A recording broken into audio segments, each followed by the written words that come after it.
questions, their review. I'm recording them. You can see them online at a later date. So if cosine of x, if f of x equals cosine of x, then the mean value theorem guarantees that somewhere between 0 and pi over 3, f prime would equal what? Well, the mean value theorem guarantees that between 0 and pi over 3, f prime would equal f of pi over 3 minus f of 0 over pi over 3 minus 0, right? F of pi over 3, is that something you're expected to know how to do? Cosine of pi over 3, what is cosine of pi over 3? Did everyone get that? Minus f of 0, what's cosine of 0? Over pi over 3 minus 0, so pi over 3. So I get negative 1/2 divided by pi over 3. Flip and multiply. Negative 1/2 times 3 over pi. I know we've been talking about cool calculators, but on problems like this, you're not going to get to use any calculator, so you do still need your addition, subtraction, multiplication, division skills. So negative 3 over 2 pi, which is x. All of the following functions satisfy the conditions of the mean value theorem on negative 1 to 1, except which one? Okay, so what are the conditions that they're referring to? Continuous, differentiable. Is sine continuous and differentiable? Yes. Sine inverse, continuous and differentiable. It may be, right? It's one that we might at least need to explore, think about, so we'll think about it. X to the 5/3, continuous, differentiable. What is the derivative just for fun? 5/3 x to the 2/3. No problems there, right? Continuous, differentiable. What is the derivative?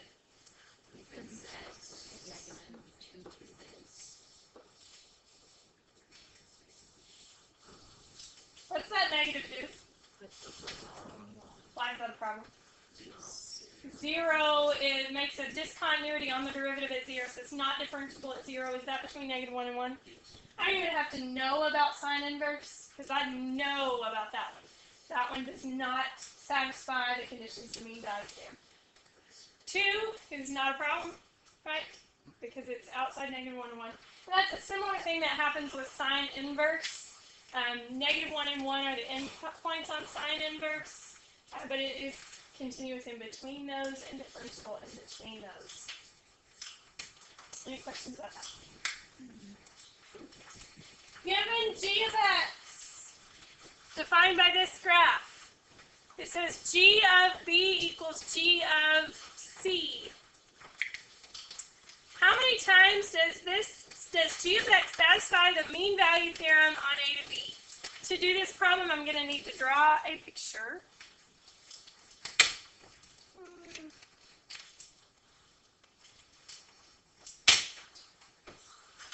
Why am I drawing that line?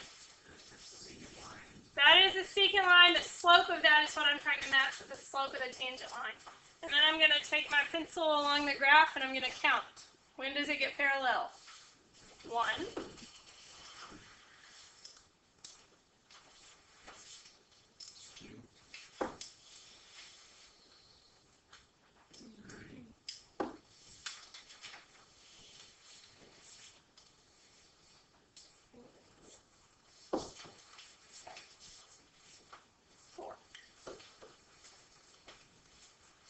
Questions about that? What conclusions, if any, can be drawn about g of x using Rolle's theorem?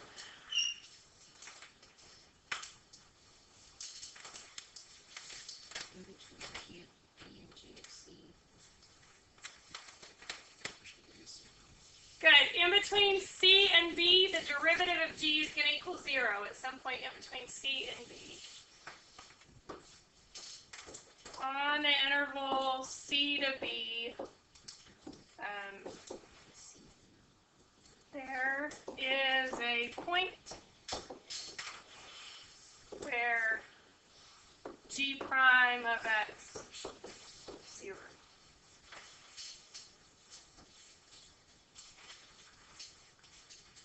There's actually 2, but Roll's theorem guarantees at least one. Any questions so far? Okay, I've got two more we're going to work through. An old-fashioned limit question. What do I do first? Plug in 5. I get 9 on top. 25 minus 5 minus 20. 0 on bottom. What's that mean? Does not exist. Why does it not exist? And yeah, but sometimes we get 0 over 0. That's undefined. What is this? When there's a 0 on the bottom, but not on the top. Vertical asymptote. And from the left and the right, vertical asymptote has no limit. Now, if it had asked the limit as x approaches 5 from the right, or x approaches 5 from the left, I'd actually need to do a little bit more work. I'd need to plug in a number from to the right or the left and decide if it was approaching positive infinity or negative infinity. But this one was double-sided. Asymptote, double-sided limit always does not exist. A function f is defined on the interval 0 to 4, and its derivative is this. Sketch f prime in the window, 0 to 4, negative 2 to 5. That is calculator question to sketch that graph. So do that calculator question.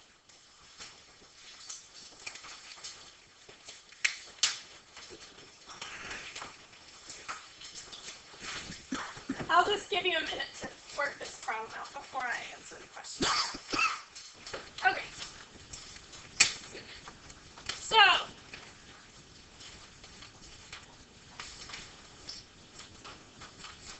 sketch the graph in that viewing window. You have it.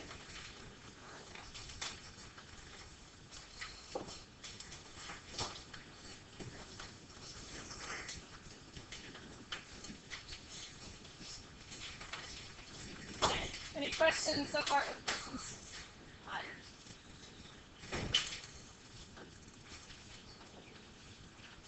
Okay.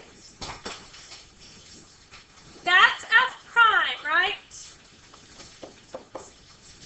Note that the following questions refer to f. On what interval is f increasing? Where would you look on f prime to see when f is increasing? When it's above the x-axis, when it's positive. So, from here to here, has anyone already found those intersections?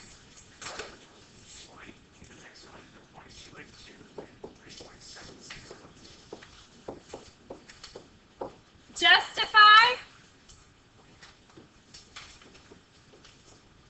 f prime is greater than 0 on that interval. Does that make sense?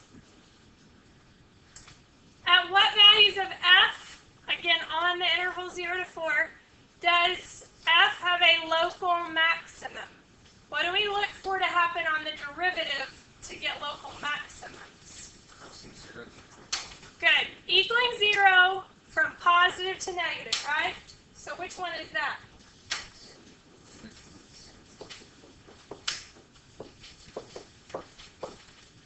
Justify your answer. F prime of 3.760 equals 0, and F prime changes from positive to negative at 3.760.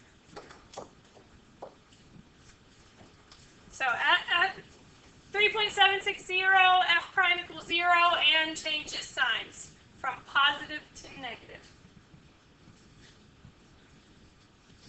How many points of inflection does the graph of f have? What are we looking at on the first derivative for points of inflection on the original? Good. Changes in slope, which are going to happen at maxes and mins, right? So f prime goes from increasing to decreasing here, decreasing to increasing here, and increasing to decreasing here. So, has anyone found those already? And you will use your calculator to find maximum values. Okay, that higher max is 1.1. need the 9. I need 3 decimal places. Oh, sorry. 1.1. Oh wait, it just says how many points. I don't even know what they are. You could find them. There are 3 of them. Justify f prime, or the slope of f prime. You could either say that f prime changes from increasing to decreasing or vice versa 3 times, or you can say the slope of f prime changes signs. That's what I'm going to do, but it doesn't matter. Slope of f prime changes signs 3 times.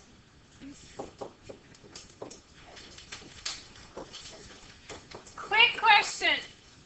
If I said the slope changes signs 3 times, would I get the right answer? No, I need to be specific on what I'm talking about. Slope of f prime changes signs 3 times. Do y'all find this to be a good, helpful review? Okay, we went over mean value theorem, f prime, f double prime, back to some limits. So we've got a lot of things there. We're going to grade mean value theorems, and then you're working on AP packet. 1, 2, and 3 are due tomorrow. I kind of hope you're almost finished with 1, 2, and 3. Oh, yeah, they were due today. Right. 4 through 8 is due tomorrow. 9 through 16 is due Monday, right? 4 through 8 is due tomorrow. 9 through 16 is due Monday. I'm putting myself up on the I'm glad it's not.